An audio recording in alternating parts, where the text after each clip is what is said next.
Hello. So I am currently camping up in the Peak District, and I thought today it's raining, I've not gotten in the climbing I want to do, so I thought I'd make a video I was supposed to make about a year and a half ago. So I want to tell you about one of my favourite pieces of kit that I have in this van, which is my heater. It is a Truma S3004. And the main reasons I love it is that it's silent, it uses no electricity, and it produces dry heat. To operate this is super simple. There is just one button. First you turn the button, you can hear the clicking going on from the ignition, and then you press it down and voila, that's it. See that it's on, you can just see in this little hole here, and you can have a look at the flame, and that's it. I don't even know if you can hear it, but I've got the door open currently and I can hear the bird song and the wind much better than I can hear the heater. It does make a noise when it's warming up, so for example if I screw it up to 5, you can sort of hear a little hum that's happening until it kind of warms all the way up, in which case it would be pretty much silent. So it was definitely more faff fitting this than my previous Propex heater, which only requires 2 small holes in the floor. This one requires 1 large hole in the floor and a little pipe and a flue to go up into the roof. So I pretty much built this whole cupboard just to fit the radiator.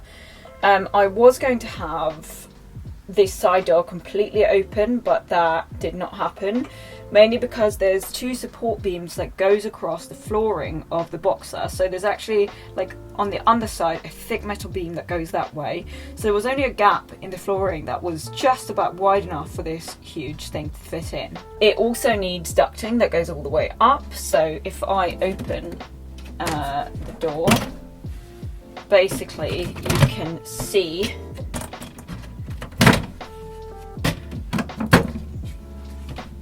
there we go.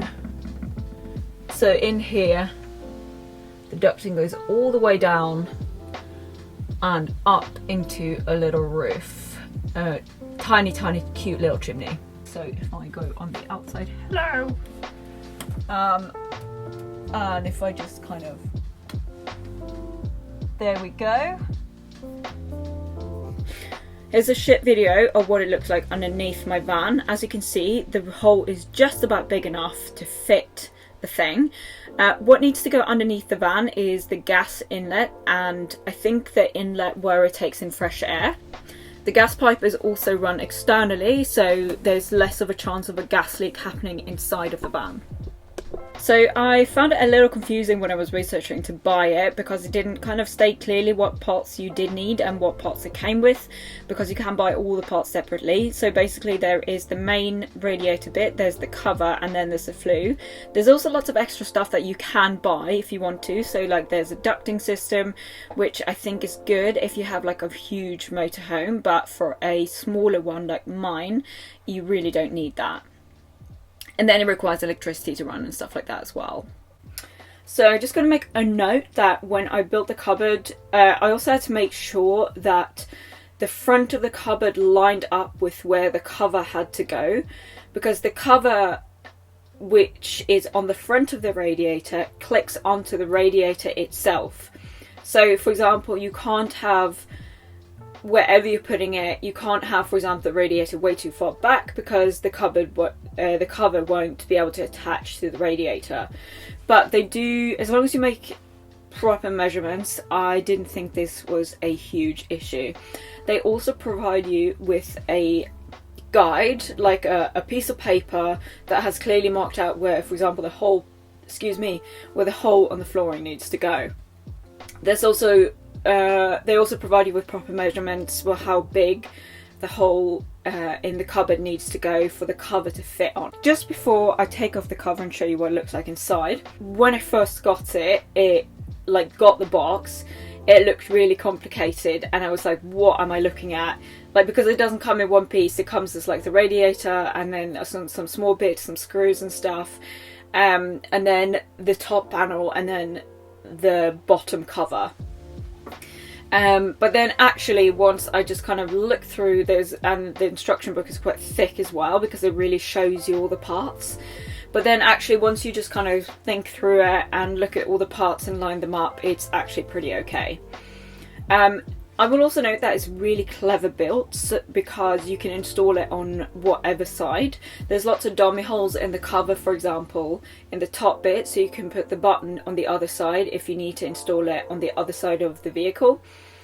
The battery ignition box, which I will show you in a second, can also be fitted on either side of the radiator, so that when you open the cupboard you always have easy access to the battery box. Overall, when you first get it, it feels like a really sturdy piece of kit, and you kind of like, it feels like you're getting the quality that you're paying for. Now we're going to take off the cover. I'm going to turn it off first. Then basically inside of here, that you can see there's a little hook there. So you need to do that on both, kind of on both sides, like this. And here we go. So, wow, that has not been opened in a very long time. I think I do definitely need a bit of a good... There's a lot of coffee going on there. Yeah, definitely need a very good vacuum in there. I'll do that when I'm back in London. So here's the ignition box. You can basically put that on either side of this. This can be put on either side, I do believe. Or is it that one? No, basically this goes on the same side, I think, but this can be put on either side. But either way, you can basically put this big metal thing whichever side, and that's kind of how it looks like. And yeah, so this can then, if it's turned on the other side, you can just use this dummy hole instead of that one. So you get the button on the right place. But yeah, pretty sturdy and straightforward. We can just put that back on again. Just clicks into place and voila. The total pros for me, the fact that it had no electricity makes it absolutely ideal for winter use, and that was the main reason for me getting this heater. It's been absolutely amazing for that. I remember, for example, not using the Propex heater on certain occasions because I was scared that it would drain the battery overnight. It also produces dry heat, so people are often worried about condensation in the van. It does actually dry up the inside of the van. When I do use the heater, I pretty much never have issues with condensation. It's also great for drying clothes and wet boots or whatever. It is very silent, unless there's one exception, and that is if it's a really windy day. It might blow up the flame and it's trying to reignite, so you might hear that clicking sound. I guess it depends on where in the world or where you park, but for me that has not been an issue at all, pretty much. Just on one or two occasions it's been annoying. It can get super hot really quickly. It can make you, so if you put it all the way up to setting 5, the highest setting, it will turn your van into a sauna in 5 minutes. Another thing is that you can have it on whilst you're driving, although I'm not sure how that works in terms of the flame staying ignited, because I would imagine that the speed of the vehicle would extinguish the flame, but I don't know. I actually haven't had any use of that yet. Honestly, it takes 5 minutes to heat it up. The range of temperature is also really good. So you can have it on really low and it just takes off the edge of the cold, or you can have it on really high and it makes the whole van really, really hot. The cons. Main thing, it's a faff to install. Honestly, it took a lot longer to get my head around it.